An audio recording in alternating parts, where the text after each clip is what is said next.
Empezar a grabar. La enseñanza se llama la Biblia, la tristeza y la depresión. ¿Quiénes no estuvieron la semana pasada? Levante su mano. Tenemos 4 o 5 personas, ¿verdad? Ahora, ¿quiénes de esas 5 personas la escucharon en internet? Levante la mano. Ninguno. Entonces, les invito a escuchar cuando no vienen para que no se pierdan la continuidad, ¿verdad? Para que entonces vengan con la mente preparada para poderle dar seguimiento.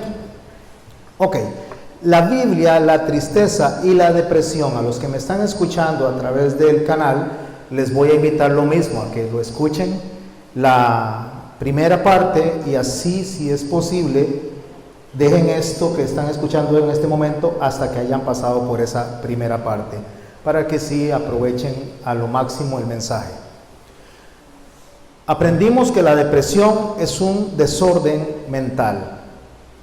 Es la alteración de la forma de pensar.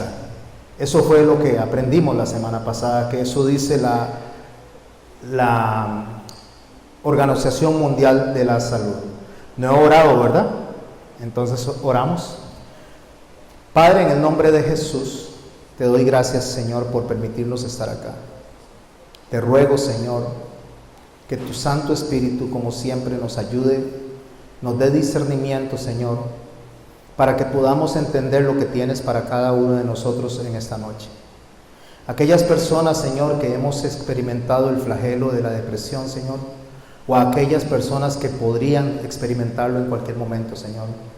Todas las personas, creo en mi corazón, que en algún momento experimentarán o han experimentado este dolor, Señor. Te ruego que nos ayudes a poder entender lo que tienes para nosotros como aprendizaje, para que podamos llevárselo a cada una de estas personas, Señor. En el nombre de Jesús, bendícenos, bendice mi boca, Señor, bendice mi mente, Señor, para que pueda hablar consecuente a tu carácter. En tu santo nombre te bendecimos y te damos gracias. Amén. Decíamos que la depresión es un desorden mental, una alteración en la forma de pensar. ¿Por qué decimos que es un desorden mental y una alteración en la forma de pensar? Deseo iniciar yendo a Isaías 55 y ver algunos versos ahí. Voy a estar iniciando con el verso 8 al 9, después del 10 al 3, para poder profundizar un poco más en lo que dejamos la semana pasada.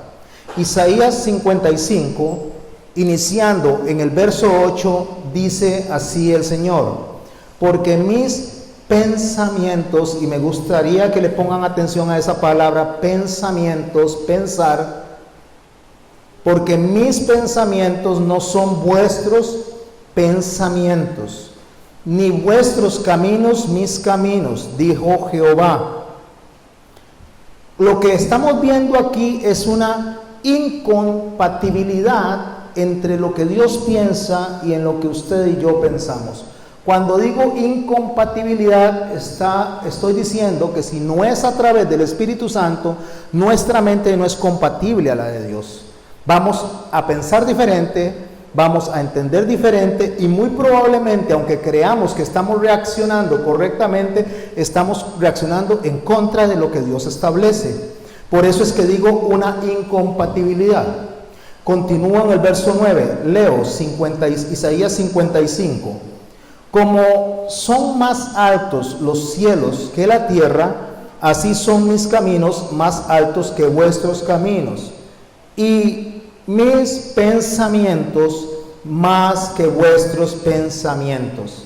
Primero vimos incompatibilidad y ahora vemos imposibilidad. ¿Qué significa?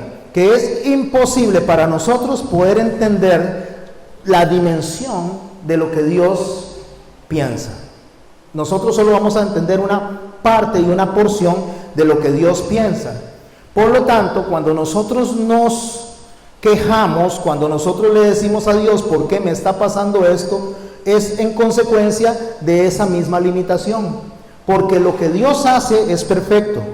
Lo que nosotros pensamos que Dios está haciendo muchas veces es imperfecto, nuestro pensamiento, no lo que Dios está haciendo.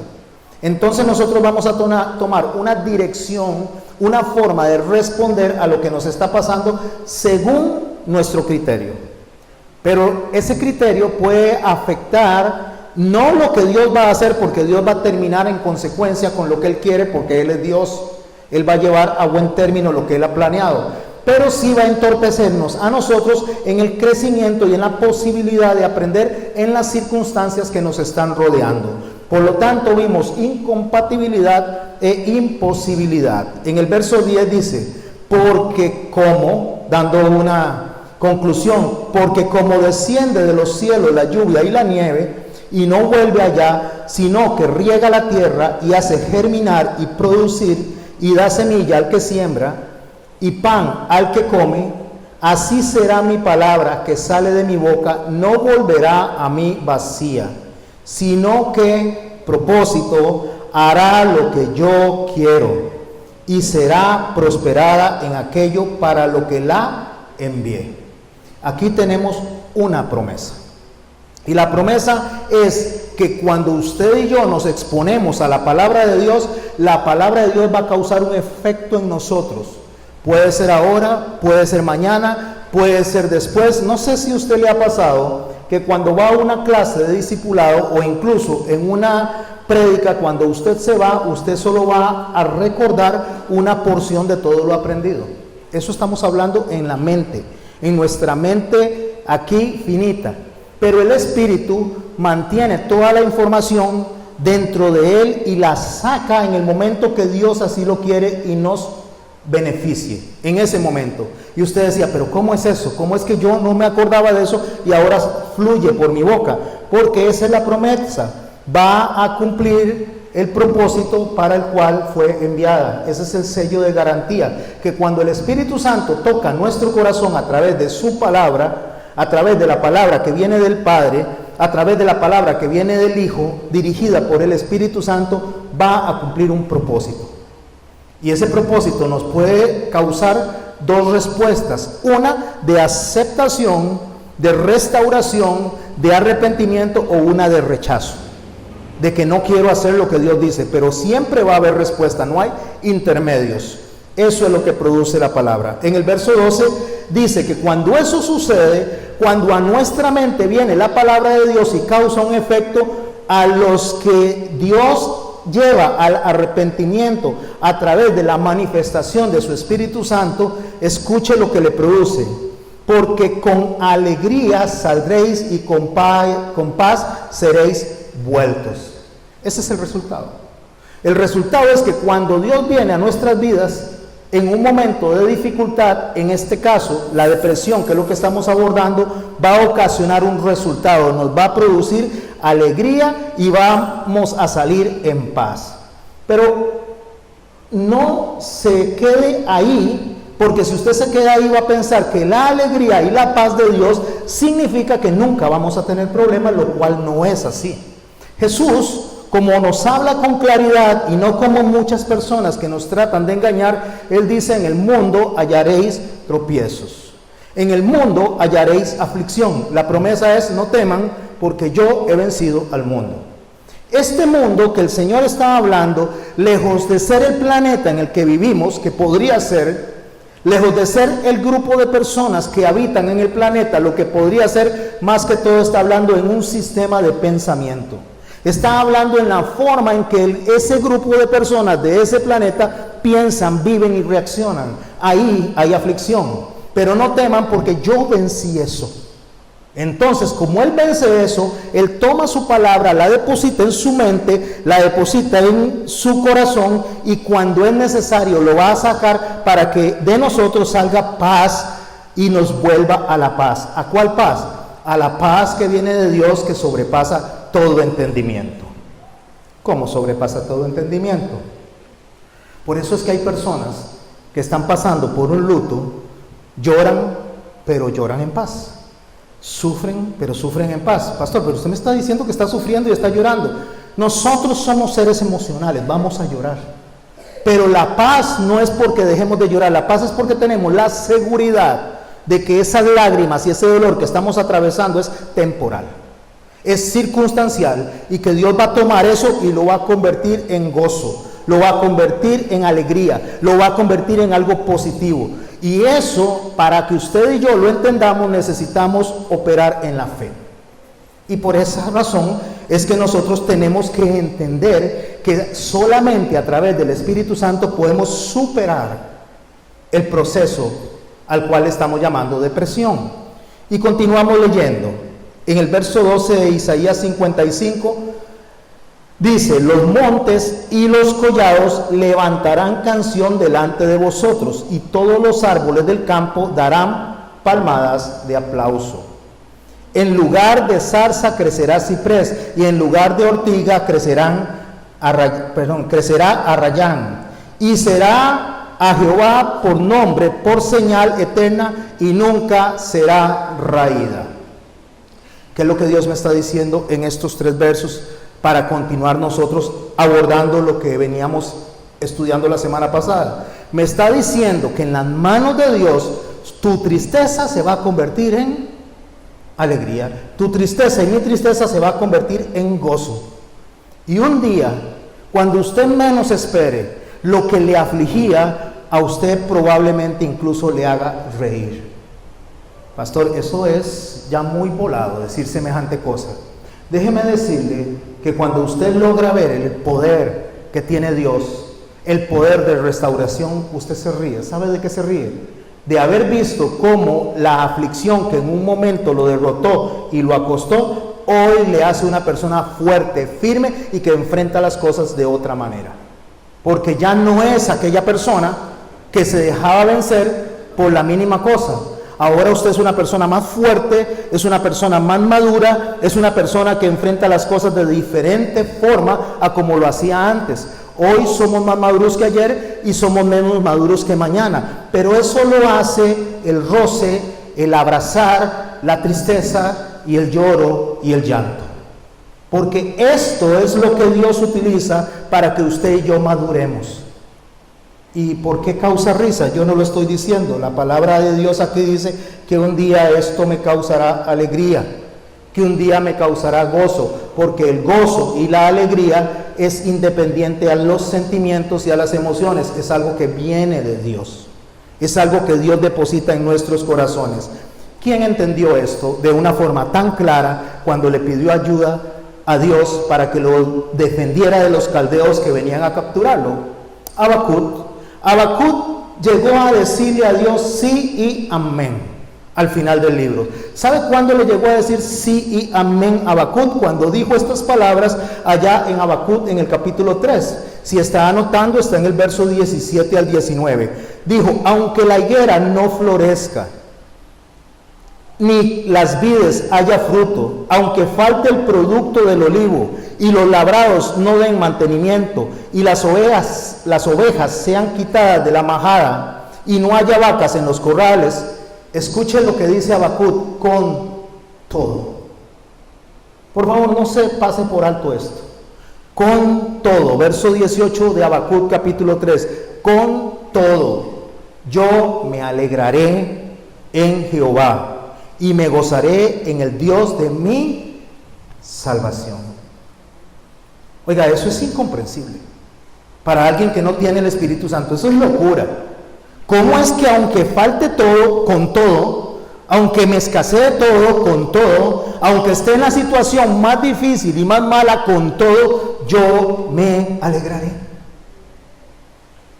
Porque el secreto no está que me alegraré. Si se detuviera ahí, mi hermano y mi hermana, este mensaje sería nulo, sería totalmente vacío, sería totalmente vano. Yo me alegraré en Jehová. Ahí está la garantía, ahí está el poder, ahí está de donde nos podemos agarrar y nos podemos sostener. Y me gozaré en Jehová, el Dios de mi salvación. Porque la salvación no solo está cuando nos saca de donde estábamos muertos en delitos y pecados y nos pone en la luz admirable. La salvación no solo es cuando me saca de las tinieblas a la luz. La salvación es todos los días. Cuando yo llego y puedo experimentar sus misericordias día a día. El Señor me está salvando. El Señor de una manera efectiva ya me salvó. y estoy delante de Él y de la presencia de Él en un estatus de salvado y de bienaventurado. Pero mientras estoy en el proceso del tránsito en esta tierra, estoy siendo salvado. Me estoy explicando. Todos los días y a cada rato. Ok, entonces, como estamos hablando de la depresión y como estamos poniendo esto en la mesa para poder abordar y recordar que esto es un asunto de la mente, es un problema de la mente, entonces ya sabemos que la depresión podría ser orgánica. ¿Qué significa que la depresión sea orgánica? Que podría ser un problema neurológico, podría ser una persona que tiene Alzheimer, podría haber tenido un accidente y haber tenido una cicatriz en su cerebro por alguna razón, ya sea por un golpe, por un derrame. Podría ser que el cerebro no funcione bien y eso nos produzca a nosotros depresión. Podría ser por eso. Y cuando eso sucede, ¿qué debemos de buscar o a quién debemos de buscar? A un neurólogo. Eso es lo que tenemos que hacer, buscar un neurólogo. ¿Usted puede orarle al Señor? Sí, usted puede orarle al Señor. ¿El Señor le puede sanar de eso? Sí, el Señor le puede sanar de eso. Pero si usted es una persona que conoce que hay que respetar las autoridades que Dios establece, incluso están en el área de la medicina, usted ore al Señor y de paso suba a la media montaña para toparse con la zarza ardiente. El Señor bajó la media montaña delante de Moisés, pero hizo que Moisés subiera a la media montaña. Usted ore, pero a la vez accione. Usted no puede llegar y decir, Señor, ayúdame a pagar las cuentas, y se mete en el cuarto a llorar y a dejar pasar los días. Eso no funciona. Usted ore y le dice, Señor, ayúdeme a pagar las cuentas, y salga y trabaje. Y esfuércese y haga lo propio, y el Señor le va a suplir lo necesario para salir adelante. Así funciona. Y no porque el Señor no pueda hacer que se le abra a usted el cielo raso, se quite una lámina de zinc y caiga una bolsa de dinero ahí. Él lo podría hacer, porque Dios todo lo puede. Pero Dios desea, y cuando digo desea, es que la intención de Él es que usted y yo hagamos la parte que nos toca. Porque si nosotros no hacemos la parte que nos toca, nosotros no vamos a madurar. Yo les voy a poner un ejemplo. Tomen a sus hijos, denles lechita desde que nacieron, como a Ezequiel le damos lechita a los 5 años, le damos lechita a los 12 años, le damos lechita a los 40 años, le damos lechita a los 50 años y lo mantenemos a pura lechita. ¿Cómo cree que estaría ese chiquito cuando llega a los 50 años? Hay que ir dándole la alimentación adecuada conforme su cuerpo va creciendo y va progresando. De la misma manera, nuestra mente debe ser alimentada de la manera en que nosotros vamos madurando. ¿Me estoy explicando con esto? Podría ser también, como le digo, un problema neurológico, y en el problema neurológico Dios está ahí. Por favor, rescate esto. Si tiene la persona un problema del cerebro, un problema orgánico, Dios está ahí y Dios puede hacer como Él quiere y que se haga su voluntad y no la nuestra. Pero podría ser un problema químico, hormonal, podría ser que tengamos una deficiencia en algún tipo de hormonas, necesitemos algún tipo de asistencia en cuanto a lo que produce químico nuestro cuerpo, y para eso necesitamos ¿qué? Un médico que pueda examinarte el cuerpo y que pueda examinarte a ver si tiene una deficiencia de algún tipo de vitamina. Déjeme decirle que yo muchas veces amanezco muy triste. Durante mucho tiempo yo he padecido de tristezas raras. Está bien, tengo una buena esposa, tengo una buena familia, tengo un buen trabajo, tengo una hermosa congregación. O sea, no mía, es del Señor, pero me refiero, asisto a una hermosa congregación y a veces me levanto muy triste. Pero sabe que a mí hace un tiempo me diagnosticaron problemas para la, ¿cómo se llama eso? La absorción de la vitamina B12. Entonces eso me produce un problema en la serotonina que me causa la tristeza por mucho que esté bien. ¿Y sabe qué tengo que hacer? Ir y ponerme una inyección de vitamina B12 y a los 30 minutos, a la hora y media, ya no tengo ese problema, porque no es un problema de pecado, es un problema químico. Y mis hermanos, cuando Dios me quiera quitar eso, me lo va a quitar, pero es cuando Dios quiera. Yo le puedo orar, yo le puedo decir, pero por ahora tengo la bendición, tengo la gracia de Dios que me da los recursos económicos necesarios y me da el doctor adecuado para que me aplique lo que necesito. Y no estoy hablando de drogas, estoy hablando de vitaminas, porque mi organismo no lo absorbe. Y así pasa con muchas personas que tendrán algún tipo de deficiencia y necesitan ¿de qué? De un doctor. Y yo decirles a ustedes como pastor, no, venga hermano, pase adelante, le voy a hablar vitamina B12 para dentro del cerebro, llamamos al espíritu la vitamina B12 que entre en esta cabeza. No, eso no es cierto, eso es algo ilógico. ¿Que Dios puede hacerlo? Sí, Dios puede hacerlo. ¿Que Dios lo va a hacer? No lo sé, es Él el que lo sabe. Eso sería un problema hormonal, pero ahora sí viene algo que nos compete a usted y a mí como creyentes. Podría ser un problema conductual. ¿Qué significa un problema conductual, mis hermanos? Un problema de conducta, así de fácil. Podría ser que yo hice algo incorrecto, entonces yo hice sentir mal a mi esposa se enoja, no me habla, quiere que me vaya de la casa y yo me siento triste, yo me siento mal, pero fue porque hice algo incorrecto. Y eso produce mi tristeza, eso produce mi aflicción, eso produce mi depresión. O podría ser que viene y salí a la calle y me asaltaron y me hirieron. Entonces eso me produce tristeza porque sucedió algo en mi físico, o sea, me agredieron. Entonces eso produce que tal vez tenga enojo, que tenga furia, que tenga resentimiento contra el que me atacó, y eso me va a producir a mí un estado de ánimo decaído, y eso es depresión. Puede ser que sea un problema conductual por mí o por terceros que me afecta. Ahora sí, ¿cómo se corrige eso? ¿Voy a ir ante el neurólogo? No va a poder hacer nada. Entonces voy a donde el hombre que me va a inyectar la vitamina B12. No va a suceder, no puede hacer nada. Este es un asunto que solo lo puede resolver el Espíritu Santo, guiado a través de una autoridad espiritual competente, no una persona charlatana, déjeme decirle. Y estoy usando esta palabra porque hay mucha gente charlatana que aborda un problema de pecado pensando que pegando 4 gritos y haciendo un montón de espectáculo, con eso va a resolver, sacándole el demonio al que no tiene un demonio. Lo que tiene es que llegar al arrepentimiento y dejar de conducirse como se está conduciendo. Porque si yo me digo cristiano, no puede cohabitar Satanás y el Espíritu Santo en mí. Eso es mentira.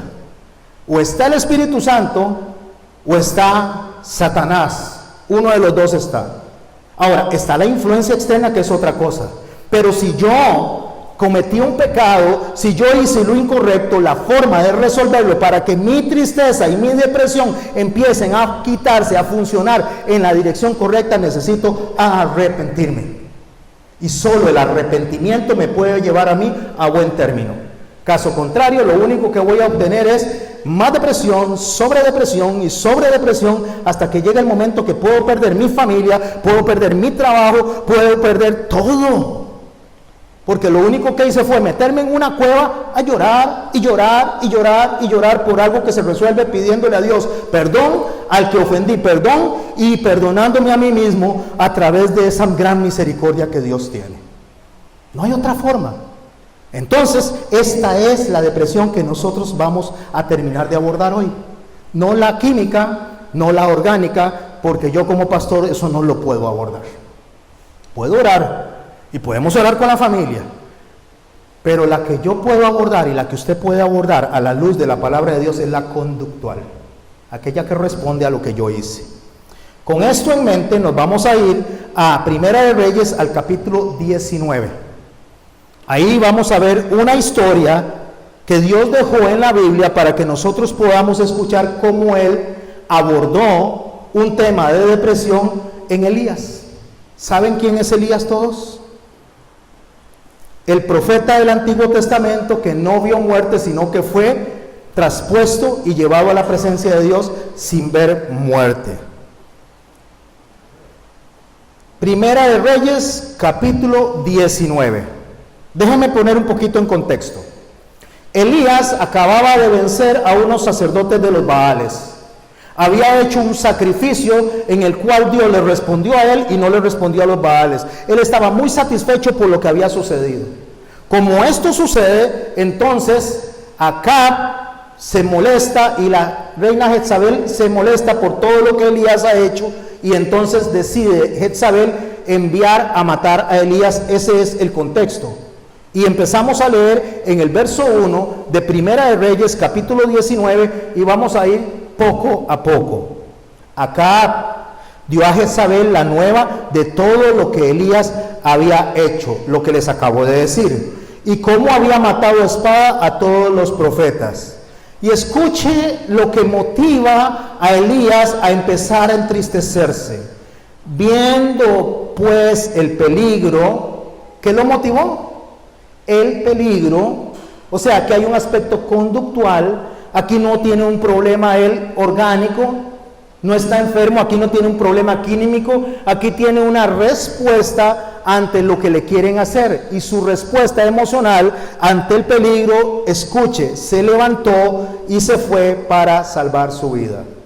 Es una respuesta humana ante el peligro, y él se fue por el desierto a un día de camino, y vino y se sentó debajo de un enebro, y deseando morirse. ¿Qué hace usted o qué hago yo o qué hace una persona cuando se siente deprimida, sumamente triste, cuando hay algo conductual que le está afectando, sea que nos amenazó a alguien o sea de nosotros mismos? Nos alejamos, salimos huyendo, nos metemos al cuarto, no queremos trabajar, no nos queremos levantar, a veces no queremos ni bañarnos, queremos ojalá morirnos, que todo se acabe, porque es la forma más fácil de quitarnos de encima el problema. La forma más fácil es huir. ¿O qué hizo Adán? Adán lo que hizo fue huir. El ser humano, por lo general, ante una amenaza de peligro, ya sea circunstancial o emocional, huye. Eso es lo que hace. Y cuando él huye, dice así, cuando él está deseando morirse, eso es depresión, mis hermanos. Él está deprimido por lo que está Acab y Jezabel a punto de hacer, y es tratar de matarlo. Basta ya, dice, basta ya. ¿No se ha puesto usted a veces en el cuarto o se ha acostado y dice, basta ya, ya no más, ya no quiero más de esto, ya no soporto? Y quiere dejar todo botado, y quiere abandonar todo, y quiere ojalá que el mundo se desaparezca, que todo el mundo se desaparezca. Basta ya, dice. ¿Y por qué él dijo eso? Dice, basta ya, oh Jehová, quítame la vida. ¿Se ha sentido usted que desearía morirse? Eso no es pecado. Elías dijo, quítame la vida. Eso no es pecado. El pecado es que usted diga, me voy a quitar la vida. Porque a veces cuando usted se siente tan deprimido y no desea ni vivir, es una respuesta de su cuerpo a lo que está sucediendo. Es una respuesta de su mente a lo que está sucediendo. Pero ¿qué voy a hacer a partir de este momento que ya la depresión llegó a mi vida? El pecado no es la depresión, mis hermanos, es como abordo esa depresión. Y Elías la estaba abordando muy mal, porque estaba como huyendo. Ese es el problema que Elías tenía. Él estaba huyendo, se estaba escondiendo. Él estaba aterrorizado de lo que le iba a pasar. Y dice, no soy yo mejor que mis padres. Claro, este Elías, que en un momento determinado, dice Santiago, que oró y no llovió, y oró de nuevo fervientemente y llovió. Santiago, en el libro escrito por él, dice que este hombre, Elías, estaba sujeto a las mismas pasiones que usted y yo. ¿Qué es lo que está diciendo? Que se podía entristecer como usted y yo, que podía llorar como usted y yo, que podía sentirse deprimido como usted y yo, y ese es el profeta más relevante del Antiguo Testamento, mis hermanos. Ese es Elías. Ese es el que está ahí angustiado. Y oiga lo que hace Elías en el verso 5.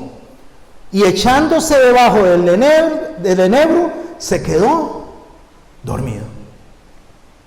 Cuando usted y yo nos hemos sentido deprimidos, yo no sé si usted ha estado en el salón de la depresión, no lo sé. Imagino que sí. Yo hasta ahorita no conozco a nadie que no haya pasado por ahí, ya sea de manera circunstancial o de manera crónica. No conozco a nadie. Hasta ahorita yo he visto la mayoría de las personas que conozco, no vivo con ustedes, pero la mayoría de las personas que conozco han estado en esa silla en algún momento de la vida. ¿Hay alguien que no haya pasado por eso aquí que me diga? Yo jamás, mi hermano, jamás he vivido eso. ¿Hay alguien aquí que me diga? Danielito, que es un niño, ¿verdad? Dios lo guarde a él de muchas cosas y que sus padres lo instruyan para que no cometa errores. Y le voy a decir por qué. Porque los niños, y gracias Daniel por levantar su mano, porque los niños nacen sin problemas, sin deudas, sin enemigos, sin amigos, sin problemas emocionales, sin nada de eso. Nacen solamente para que le dé chupón, le cambie el pañal y lloran cuando tienen hambre, y usted es el que tiene que ver cómo le da de comer. Pero cuando ya pasan a cierta edad, usted tiene que enseñarles a esos niños que todos los problemas que adquieran los decidió tomar él. Así que enséñele a Daniel que gracias a Dios que está en esa condición, y que para que él pueda llegar a mantenerse en esa condición, sus decisiones deben ser según el carácter de Dios. Y metiéndose ahí en el enebro, debajo del enebro, se quedó ¿qué? Dormido. Viaje usted, piense usted cuántas veces usted cerró su cuarto, puso llave, o en su casa, se metió en la cama y no quiere ni levantarse. Pero no piense en ese momento que se quedó dormido, piense por qué estaba ahí. Piense por qué estaba acostado ahí, por qué estaba acostado ahí, o por qué está acostado ahí, o por qué está acostado ahí, porque yo no sé si en este momento usted está pasando por este tránsito. Y Dios le tiene aquí para darle palabras de vida, porque solo Él tiene palabras de vida. ¿Por qué estás ahí? ¿Tiene un problema químico? ¿Lo resuelve con que le apliquen sus medicamentos, sus hormonas, que le analicen si tiene algún tipo de vitamina faltante, o coma bien, regule su dieta, deje de comer eso que le hace malo también? ¿Tiene un problema orgánico? Vaya al neurólogo para ver qué le hace. Pero puede ser que sea un problema conductual, puede ser que hayas hecho algo incorrecto y estés experimentando las consecuencias de lo hecho. Y eso, mis amados hermanos, se resuelve yendo a los pies de Cristo y decirle: Señor, perdón. Pero ya yo le dije perdón, vuelva a decirle perdón, y vuelva a decirle perdón, no porque Él no le haya perdonado, hasta que usted entienda y comprenda que el Dios que se sacrificó y murió por usted y por mí tiene el poder de limpiarle ese pecado. Porque a veces el perdón de Dios lo tenemos, el perdón del ofendido lo tenemos, pero nuestro perdón es el más difícil, porque usted se dice: ¿en qué momento hice esto? ¿En qué momento caminé por ahí? ¿Sabe en qué momento? En el momento que su mente no estuvo en sintonía con la de Dios. Y eso nos pasa a todos. Entonces Elías está ahí y se quedó dormido. Y aquí, póngale atención, un ángel le tocó y le dijo. Este ángel es Jesús, y lo vamos a ver en el verso 7 más adelante, cuando lo vuelve a abordar. Y vino un ángel y le tocó y le dijo: levántate y come. Piensen, mis hermanos, ¿qué está haciendo este ángel? ¿Qué está haciendo este maravilloso que es el ángel de Jehová? En el verso 7 así nos lo describe. Llegó y le dijo: ¿qué estás haciendo, Elías, ahí? No seas tan jupón. Usted sabe que Dios tiene el poder, acaba de vencer a los Baales, acabas de hacer todo esto, todo lo que has hecho. ¿Qué estás haciendo ahí, Elías? ¿En qué cabeza cabe que un profeta como usted esté tirado ahí? No hizo eso, ¿verdad? ¿Qué hizo? Le dio de comer. Llegó y lo tocó y le dio de comer. Levántate, come. ¿Qué abordó primero el ángel de Jehová? El cuerpo. Primero lo alimentó. Primero abordó la parte física para poder después abordar la parte espiritual. Porque yo, como pastor, y el pastor Alejandro, debemos de hacer las preguntas correctas para saber si es un problema de pecado o es un problema físico. El ángel de Jehová sabe que es un problema emocional, pero el ángel de Jehová nos está enseñando a usted y a mí cómo abordar a una persona. Llegue, abrácele y dígale: vamos a comer, vamos, sentémonos en la mesa, comamos, conversemos. Empiece a abordar la parte física, empiece por ese lado. Porque esa persona lo primero que tiene que hacer es ordenar su cuerpo para que su oído, su espíritu pueda estar atento. Entonces, verso 6, él miró, ¿quién? Elías, y en la cabecera una torta cocida sobre las ascuas son las brasas, y una vasija de agua, y comió y bebió y volvió a dormirse. Bueno, si fuera usted y fuera yo, ¿sabe qué probablemente haríamos? Ya hay Elías, ya no le di a comer, levántese. Pero no solamente sos jupón por lo que hiciste ayer y no te acordás, sino que a través de eso te estoy dando de comer para que te levantes y no te levantás, volvés a caer dormido. Pero no fue así como funcionó el ángel de Jehová, sino que en el verso 7 me dice esto: y volviendo el ángel de Jehová la segunda vez lo tocó, otra vez, diciendo: levántate y come, porque largo camino te resta. Primero aborda la necesidad física, después nuevamente lo invita a comer, pero le habla de propósito. Le dice: mire, Elías, aquí el asunto está así. Usted levántese, coma, porque tiene una tarea que hacer. Entonces, si usted o yo estamos en casa y estamos mal, lo primero que tenemos que hacerle ver a la persona que está dejando las tareas de lado es hacerle ver que tiene unas tareas que cumplir. Tiene que ir al trabajo, tiene que bañarse, tiene que atender a los chiquitos, tiene que hacer todo lo que tenga que hacer. Esas cosas no se pueden dejar de lado, porque el que esté triste no es pecado, el que esté deprimido no es pecado. ¿Dónde está el pecado? ¿Cómo abordo esa tristeza? Cuando yo dejo de lado lo que tengo que hacer, cuando yo abandono todo. Entonces, primero se le asiste, primero se le llega, se le alimenta el cuerpo, se le da fuerza al cuerpo, y después, ¿qué hacemos? Le decimos: mi hermano, mi hermana, estás descuidándote y estás descuidando la parte que te corresponde, tu responsabilidad. Una persona que tiene niños, como serían los padres de Ezequiel, un niño tan pequeño, ¿qué pasa si los padres de Ezequiel se meten al cuarto a llorar y a llorar y a llorar con ese niño? Mire, usted y yo podemos estar muy deprimidos, pero tenemos personas alrededor que dependen de nosotros. Y tenemos que recordar que nosotros somos los que estamos salvaguardando la seguridad de ellos.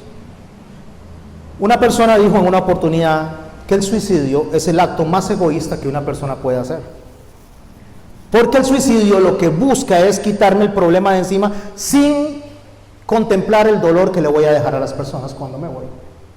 Y creo que así es. Creo que para un creyente sería, lo dije la semana pasada, un creyente no llega a eso, pero podría intentar, y Dios va a buscar su arrepentimiento antes de que se muera. Pero el solo contemplar suicidarme, mi hermano, eso es un acto egoísta. Pero usted no sabe lo que esa persona está sintiendo. Yo no estoy diciendo lo que si sé o no sé lo que está sintiendo. Le estoy diciendo que esa persona se le olvidó todo. Se le olvidaron sus hijos, se le olvidó su familia, se le olvidó todas las personas que le aman. Y puede ser que alguna de estas personas que le aman le haya dañado. Puede ser que una de estas personas que le aman le haya puesto en esa situación. Pero hay otras personas que no tienen la culpa de lo que este o esta le hizo. Y nosotros no podemos agarrar y despreocuparnos, porque vuelvo y quiero usar de nuevo el ejemplo. ¿Qué haría un bebé como Ezequiel si sus padres deciden hacer algo? No llegar al suicidio, pero dejarlo ahí por la libre. Él no se puede asear solito. Él no puede hacerse la comida solito. Vea, déjeme decirle que ni siquiera, aunque le pongan el chupón a una distancia, no lo puede tomar. Es un bebé. Eso sería algo cruel. Entonces, es lo que Dios hace y le hace ver a Elías y le dice: tienes una tarea que hacer. Mucho camino le resta. ¿Cuándo? La segunda vez que lo aborda y lo toca. Después dice en el verso 8: se levantó pues, comió y bebió y fortaleció con aquella comida caminó 40 días y 40 noches hasta Horeb, el monte de Dios. En el verso 9 nos dice, y allí se metió a una cueva donde pasó la noche. No voy a decir que se metió a la cueva porque estaba deprimido. Voy a decir que se metió a la cueva porque necesitaba la seguridad de una cueva. Pero los versos subsiguientes me dicen que aún él volvía a persistir en lo que estaba viniendo y sintiendo porque le estaban persiguiendo. Y lo vamos a ver conforme vamos avanzando. Y vino palabra a él de Jehová, el cual dijo, ¿qué haces aquí, Elías? Hermoso, mi Señor. Maravilloso. Él de una vez confronta sin acusar. Él dice, ¿qué haces aquí? Como le dijo a Adán, Adán, ¿dónde estás? ¿Y qué le dijo Adán? Me escondí, dijo Adán, porque estaba desnudo y tuve miedo. Pero Adán, yo no veo en ninguna parte del texto que diga, Señor, perdón, porque hice lo incorrecto. Yo debí de haberte obedecido y me equivoqué. ¿Qué hubiera hecho Dios si Adán le hubiera dicho eso? Creo que estaríamos en el huerto escuchando al Señor, todos aquí.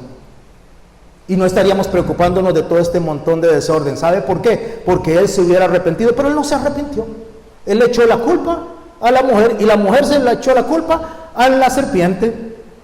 Y entonces Elías dice, cuando le dice, ¿qué haces aquí, Elías? O sea, le da la oportunidad de reflexionar. Dios nos da a nosotros la oportunidad de reflexionar. Y recuerden, no estoy abordando un problema químico y neurológico, estoy abordando un tema conductual. ¿Por qué estás así? ¿Por qué te sientes como te sientes? ¿Por qué te metes a la cueva? La reflexión sería, ¿qué hice o qué me hicieron? Y que la mente empiece a trabajar en la solución y no en el problema. ¿Y sabe quién es la solución? ¿Cómo dijo Pedro? ¿A quién iré si no es a ti? Porque solo tú tienes palabras de vida. Qué interesante que Pedro no le dijo, porque solo tú tienes el dinero. Señor, ¿a quién iré si no es a ti? Porque solo tú tienes trabajo. Señor, ¿a quién iré si no es a ti? Porque solo tú puedes sacarte el clavo por mí por lo que me hicieron. No, ¿a quién iré si no es a ti? Porque solo tú tienes palabras de vida. Elías le dice en el verso 10, él respondió, he sentido un vivo celo por Jehová, Dios de los ejércitos. ¿Era cierto? Sí. Eso es cierto, él sentía un gran celo por las cosas de Dios. Porque los hijos de Israel han dejado tu pacto. ¿Era cierto? Sí, era cierto eso. Los hijos de Israel habían dejado el pacto. Han derribado tus altares y han matado a espada a tus profetas. ¿Era cierto eso, mis hermanos? Era cierto eso. Y solo yo he quedado. ¿Es cierto eso? No, no es cierto eso. No era el único que quedaba. Y a veces resulta que nosotros pensamos que somos los únicos que podemos resolver algo. No, mi hermano, usted y yo estamos aquí por privilegio. No somos indispensables. Nadie es indispensable. Somos necesarios, pero no indispensables. Necesarios porque nos necesitamos unos a otros, pero indispensables no, porque Dios tiene la persona que puede tomar su puesto y el mío en el momento que usted y yo rechacemos lo que tenemos que hacer. Nadie es indispensable. Quien se crea indispensable, Dios le va a enseñar eso tarde o temprano, rapidito. Si usted cree que es el único indispensable en su trabajo, cuando menos piense se queda sin trabajo, para que usted y yo sepamos que Dios es el único indispensable. Cuando usted cree que en su casa usted es el único indispensable, Dios lo va a poner tarde o temprano en cintura y le va a enseñar, yo soy el Señor de tu casa, yo soy el Señor de tu familia, yo soy el Señor de tu vida, yo soy Jehová tu Dios, a quien debes honrar y adorar por los siglos de los siglos. Y eso Dios lo enseña de una forma en medio del dolor, para que sepamos y veamos que nos necesitamos, pero que no somos indispensables.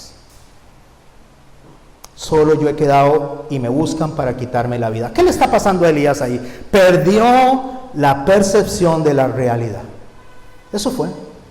Ustedes saben qué es percepción. Percepción es una palabra que me enseña a mí que mi conocimiento está dirigido ahora por mis sentidos. Eso es perder la percepción. Perder la percepción es que ya usted no se dirige por lo que conoce, sino por lo que siente, por lo que le parece, por lo que usted cree que debería ser, o por lo que usted y yo creemos que no debería ser. Pierdo la conexión con la mente de Dios que me dice qué debo de hacer y empiezo a resolver en mi mente, porque es un problema de la mente. Entonces empiezo a decidir cosas hasta muchas veces estúpidas porque no consulto el manual de vida que Dios me dijo a mí para poder tomar una decisión correcta. ¿Qué le pasó a Elías? ¿Por qué perdió la percepción? Y cuando digo perdió la percepción y sus emociones lo empezaron a dirigir, le voy a traer algunas frases de Elías antes de este acontecimiento. Si usted gusta las anota, si usted gusta me sigue, pero no le voy a esperar por el desarrollo que llevamos en el tema. En Elías, en Elías no, porque no hay un libro de Elías, ¿verdad? Primera de Elías. En Primera de Reyes, en el capítulo 17, en el verso 1, dice Elías: vive Jehová Dios de Israel, en cuya presencia estoy. ¿Sabe qué estaba hablando él? De confianza, de fe, de seguridad. En el verso 13 y 14, ante la viuda de Sarepta, en la misma Primera de Reyes, dice así, Elías le dice a ella: no tengas temor. Y en el verso 14 dice: porque Jehová, el Dios de Israel, ha dicho así: la harina de la tinaja no escaseará, y el aceite de la vasija no disminuirá hasta el día en que Jehová haga llover sobre la faz de la tierra. ¿De qué estaba hablando? De seguridad en la provisión, de que Dios no va a dejarle pasar hambre. El Señor dice a través de su palabra que no ha visto a un hijo de él que mendigue pan. No tengo nada que comer, dice mucha gente. No tengo nada que comer, y se meten al cuarto, y usted va y abre el refri, tienen arroz, tal vez tengan espagueti de ayer, tal vez tengan cosas que quedaron de ayer, pero hay que comer. Tal vez no lo que yo quiero comer, pero sí hay que comer. Hermanos, ¿cuántos de ustedes no tienen que comer? Yo los veo a todos bien cachetoncitos, pero tal vez no tenemos lo que quisiéramos comer. Yo he escuchado gente que decía: yo literalmente no tenía que comer cuando era niño. ¿Será cierto eso? Yo creo que no hubiera sobrevivido. Usted sabe que una persona sin comer lo más que puede vivir son 45 días. Y sin agua, como 10 días, si no me equivoco, antes de que colapse el cerebro. O sea, si usted no come, se muere. Entonces algo le arrimaron, aunque sea sopa de piedras, decía el cuento. Y entonces en la sopa ahí había algún mineral de las piedras que le ayudó a sostenerse. Pero el cuerpo no se sostiene sin alimento. Algo llegó a la mesa, aunque sea un pedazo de pan, aunque sea un jocote, aunque sea algo. Entonces lo que yo quiero rescatar aquí, mis hermanos, es que Dios le va a proveer lo que usted necesita para poder superar esa transición, como lo está haciendo con Elías. Escuche lo que él le dice cuando está delante de Acab en Primera de Reyes 18:1. Estoy hablando de lo que Elías dijo antes de estar en este problema de la depresión. ¿Eres tú el que turbas a Israel?, le pregunta él a Acab ahí en el verso 17. Y le dice, y él respondió: Acab, yo no he turbado a Israel sino tú y la casa de tu padre. Elías, ¿qué es lo que está haciendo? Está confrontando a Acab. No tiene ningún miedo, ni tiene absolutamente ninguna limitante en confrontar a Acab y decirle: Acab, usted es el que está haciendo las cosas mal, no yo. ¿Qué tiene ahí? Respaldo.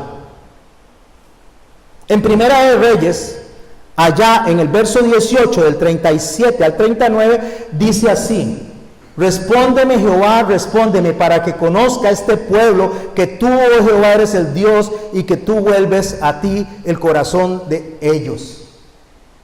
¿Sabe qué tiene Elías ahí? Conocimiento de que Dios opera en el corazón para arrepentimiento. Conoce a Dios, sabe quién es Dios. Tanto es así que Dios lo transpone, se lo lleva, no ve muerte, mis hermanos. Así de importante es el papel de Elías en el Antiguo Testamento. Pero volvamos al capítulo 19 y sigamos leyendo en el verso 11. Cuando se lo encuentra, ¿en dónde? ¿Estamos en dónde? En la cueva. Y ahí en la cueva le dice, en el verso 11, y le dijo: sal fuera y ponte en el monte delante de Jehová. ¿Quién le está diciendo eso? El ángel de Jehová. Y aquí Jehová que pasaba, y un gran de monte poderoso viento que rompía los montes y quebraba las peñas delante de Jehová, pero Jehová no estaba en el viento. O sea, había un viento horrible que representa como usted y yo abordaríamos a una persona y le diríamos: ya le he venido, ¿qué? 3 veces he venido a hablarle. Levántese. Qué barbaridad, qué clase de creyente es usted, qué clase de cristiano es usted. Levántese. Pero Dios dice que no estaba ahí en esa forma de actuar. Recuerde que estamos viendo cómo abordar este problema. Y Dios no estaba ahí. Tras el viento y un terremoto, había un terremoto, pero Jehová no estaba en el terremoto, que representa la fuerza a la hora de la comunicación, de llegar a donde Elías. No estaba en el terremoto. Y tras el terremoto un fuego, y Jehová no estaba en el fuego. ¿Me estoy explicando, mis hermanos? Estamos viendo cómo reacciona Dios. Ya le había dado de comer varias veces. Le había dicho lo que tenía que hacer. Le dijo hacia dónde caminar. Él se levantó y caminó hacia allá. Y él se metió a la cueva y se escondió nuevamente. Pero Jehová dice en el verso 12: y tras un fuego vino un silbido apacible y delicado. Yo no sé silbar. ¿Alguien puede silbar así bonito? Como que... ay, qué lindo que silban, ¿verdad? Yo no sé silbar. Aquí hay gente, un silbido apacible, o sea, como un sonidito, como un murmullo del viento que le pasó por el oído ahí. Y delicado dice. Y cuando lo oyó Elías, ¿sabe qué hizo?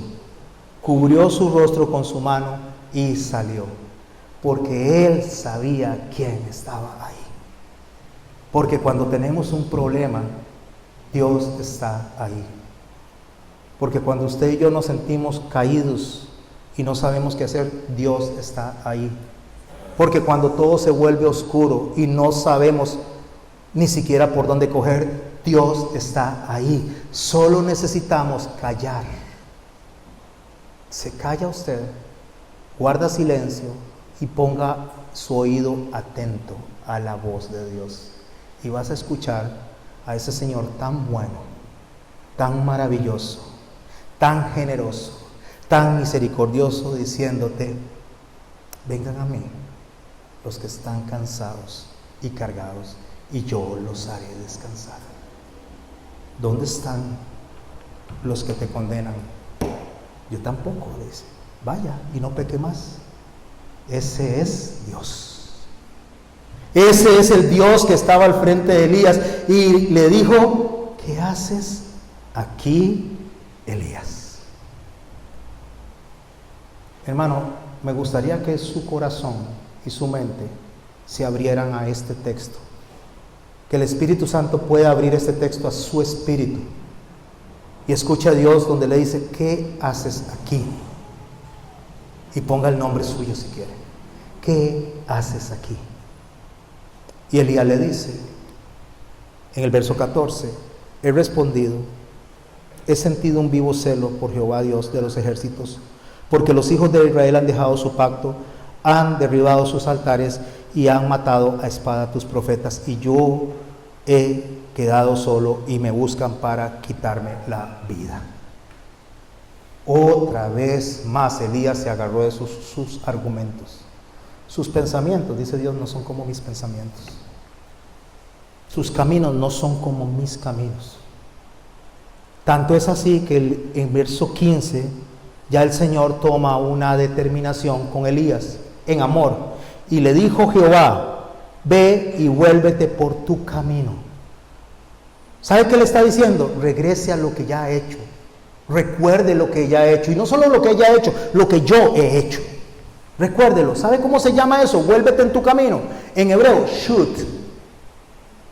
Metanoia en griego.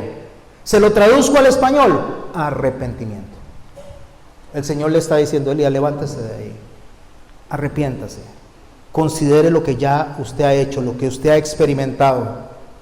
Devuélvase de su camino por el desierto de Damasco y llegarás y ungirás a Hazael por rey de Siria. O sea, ya Dios va a quitar a Acab, ya tiene contemplado quitar a Acab, a Jezabel, que lo iban a matar, que lo querían matar. Ya Dios había determinado eliminar ese problema para Elías. A Jehú, hijo de Nimsi, ungirás por rey sobre Israel. Y escuche, a Eliseo, hijo de Safat, de Abel Meola, ungirás para que sea profeta en tu lugar. Ni Elías era indispensable, mi hermano. Elías parece que ya no se iba a levantar de esa circunstancia en la que estaba. Y Dios no se lleva a nadie de sus hijos que esté derrotado y caído. Dios va a llevarse a sus hijos cuando están listos para pasar el umbral de la muerte. Dios nos va a purificar, nos va a santificar y nos va a limpiar para que entremos delante de Él con un corazón dispuesto, con un corazón agradecido, porque Dios viene por una iglesia que esté sin mancha y arruga. Elías ya no podía seguir con esa tarea. Elías ya no estaba, ya fueron muchas veces las que lo abordó, y Dios le dijo: ahora ungirás a Eliseo, que hará tu trabajo. Y usted puede verlo como negativo. ¿Lo despidió? ¿Le dio carta de despido? No, mi hermano, no, mi hermana. Dios abrazó a Elías en su humanidad y lo traspuso. Ni siquiera vio muerte. Hasta eso hizo Dios. No pasó por la agonía de la muerte. Se lo llevó. Se lo llevó para que no sufriera, para que ya estuviera con él. Ya había hecho lo que le tocaba. Y Elías no tomaba la decisión de levantarse de ahí. Entonces Dios lo levantó y dice: vaya a donde aquellos reyes, que los voy a quitar. Ya no te van a molestar, estos van a quedar de reyes. Y vayan de aquel profeta, y lo pone por profeta en lugar suyo, porque ahora usted se viene conmigo. ¿Por qué te abates, alma mía? ¿Por qué te turbas dentro de mí?, dijo David. Espera en Dios, porque aún he de alabarle. Salvación mía y Dios mío. Dios mío, mi alma está abatida dentro de mí. Me acordaré por tanto de ti desde la tierra del Jordán y de los hermonitas, desde el monte de Mizar.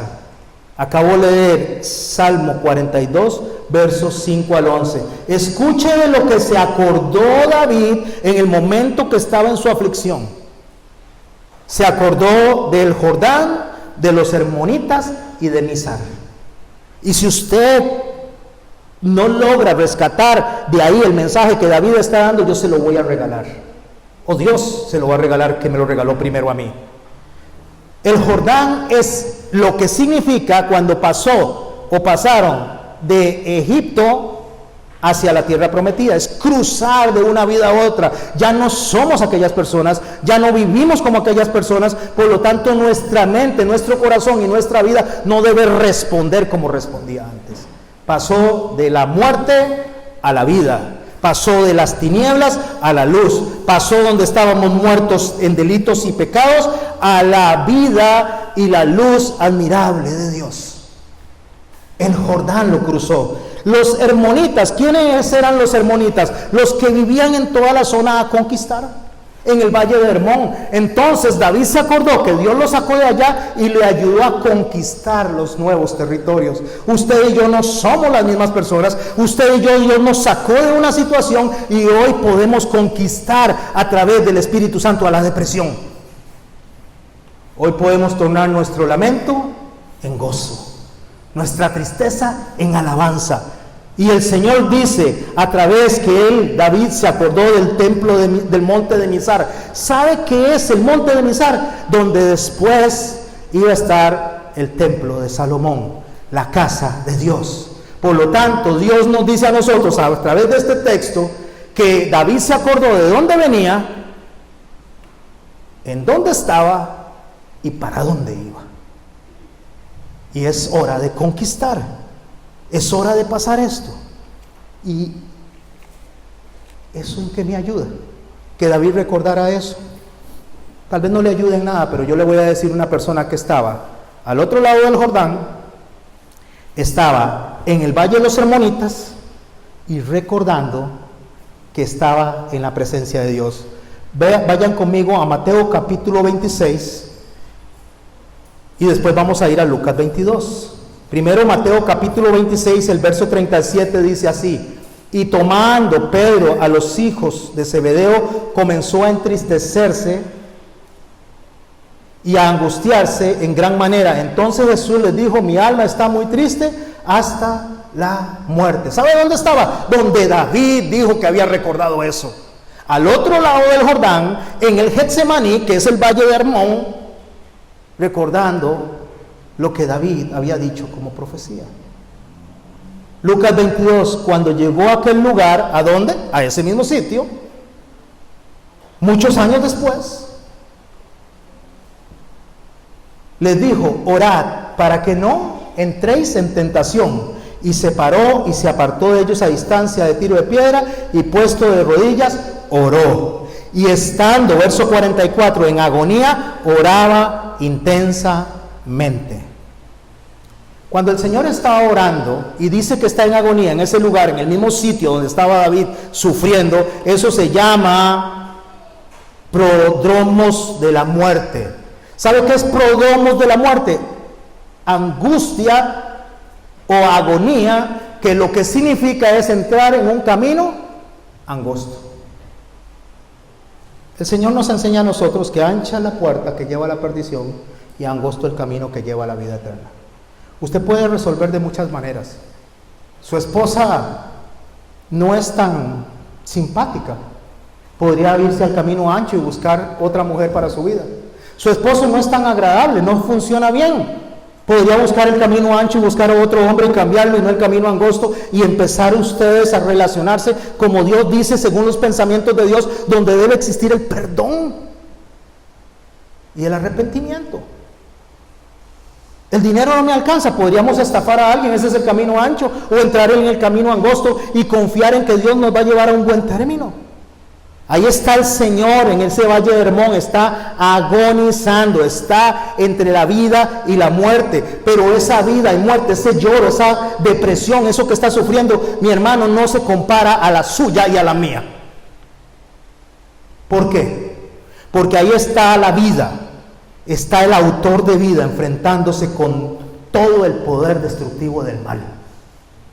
Porque ahí está el Hijo de Dios, que podía ver con claridad el daño que el mundo ha recibido por el pecado. Porque ahí está la naturaleza pura, el Santo de Israel, sufriendo lo que no tenía que sufrir por usted y por mí.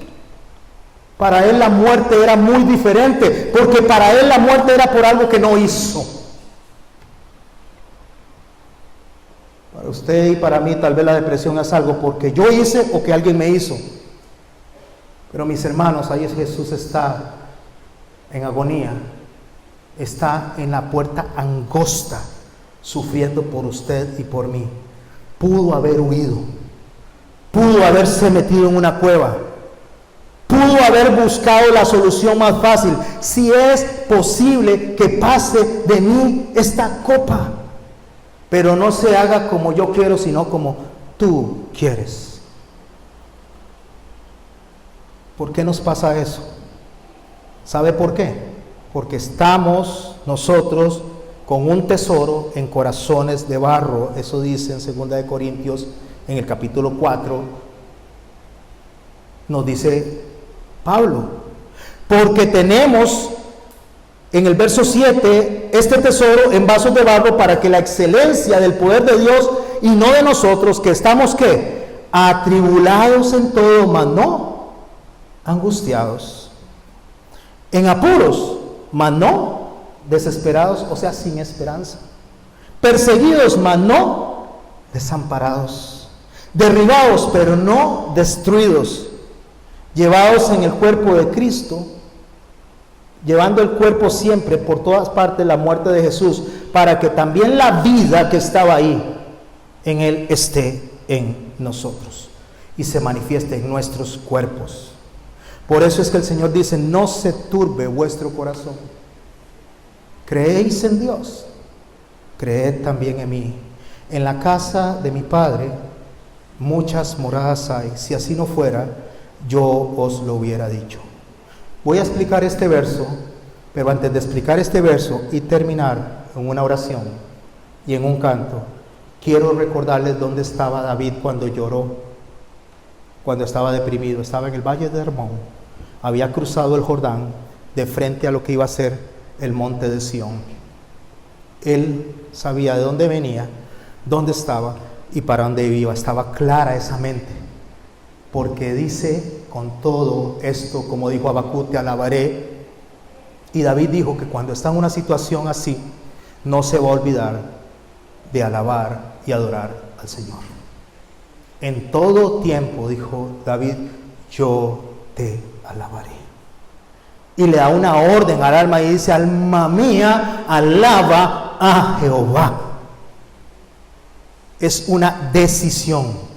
Mientras está Jesús ahí derramando sangre por su frente, mientras Jesús está ahí sufriendo lo que estaba sufriendo, muy probablemente pasó tantas cosas por la mente de él, como la vergüenza y el miedo de Adán, el semblante caído de Caín, la embriaguez de Noé, el pecado de Cam, el desafío de Babel, la risa incrédula de Sara, la conspiración de Rebeca y Jacob, el pecado de Rubén contra su padre, la violencia de Simeón y Leví, la transgresión de Judá, la crueldad de los hermanos al vender a José, la murmuración en el desierto de su pueblo,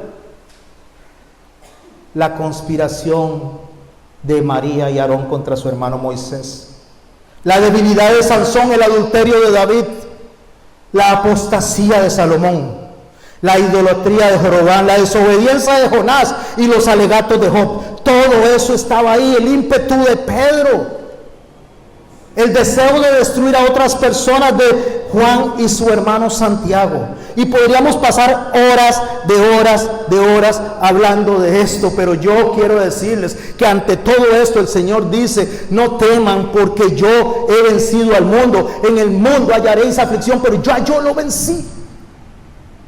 Y como yo lo vencí, en la casa de mi Padre muchas moradas hay, y yo voy a preparar un lugar para vosotros.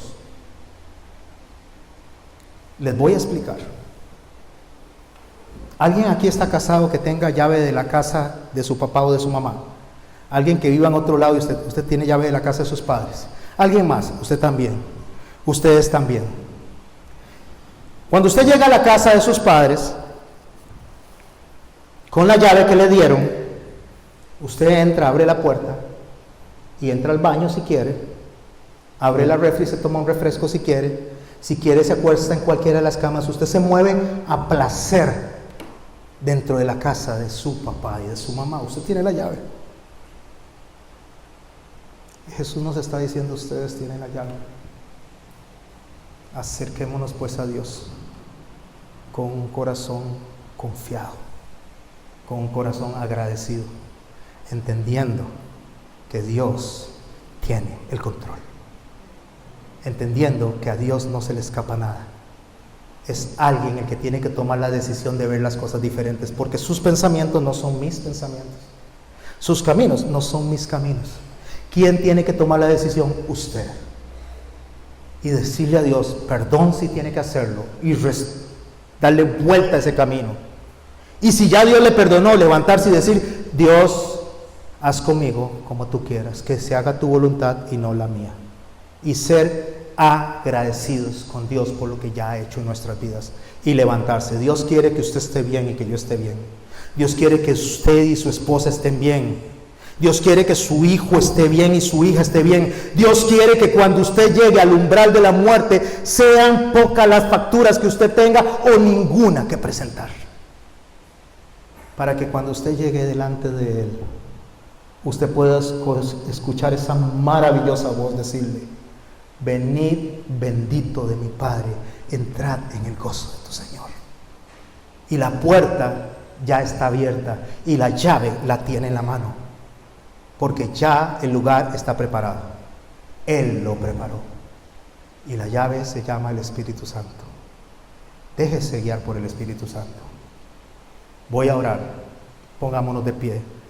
Padre bueno y santo, te damos gracias, Señor, porque sabemos que un día, Señor, un día, como dice tu palabra, enjugarás cada una de nuestras lágrimas, Señor. Que ya nuestros ojos no llorarán. Ya no habrá muerte, no habrá dolor, Señor. No habrá más clamor de dolor, Señor, porque en ti nos gozaremos, porque en ti descansaremos, Señor. Pero bajo esa promesa, ayúdanos a entender, Señor, que todo lo que pasa nos ayuda para bien si es que te amamos. Que todo lo que sucede nos va a ayudar a crecer, Señor, y nos va a ayudar a acercarnos a ti. Ayúdanos a abrazar las dificultades y las circunstancias con la confianza y la fe, Señor, de que tú eres el Señor. Y que en ti, Señor, está la solución, y en ti y solo en ti hay palabras de vida. Gracias, Señor, por Jesús. Gracias, Señor, por la cruz. Gracias, Señor, por la historia de Elías, Señor. Gracias por todas estas personas que depositaron su confianza en ti, aun cuando estaban siendo abatidas, aun cuando estaban muriendo, aun cuando estaban enfermos. Sabía que nada se terminaba ahí. Oh Dios santo, ellos sabían, al igual que nosotros debemos de saber, que aún lo más difícil, que es la muerte, nos pone delante de ti para una presencia eterna. Ayúdanos a gozarnos, Señor. Ayúdanos a abordar este problema, la depresión, con tu mente y no con la nuestra. Gracias por esta enseñanza que has puesto en mi corazón y el de nuestros hermanos. Y ayúdanos a no tener especulaciones humanas y poder creer que lo que tú dices es lo veraz, es lo cierto. Ayúdanos a alabarte en medio del dolor, a orar en medio del dolor. Ayúdanos a levantar las manos hacia ti, Señor, con un corazón santo. En el nombre de Jesús. Amén. Hermanos, yo les invito a adorar. Yo les invito a alabar. Y con esto quedamos despedidos.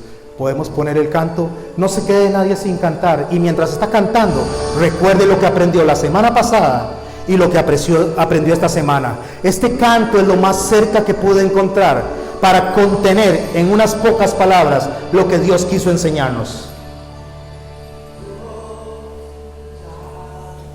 Iglesia, adoremos.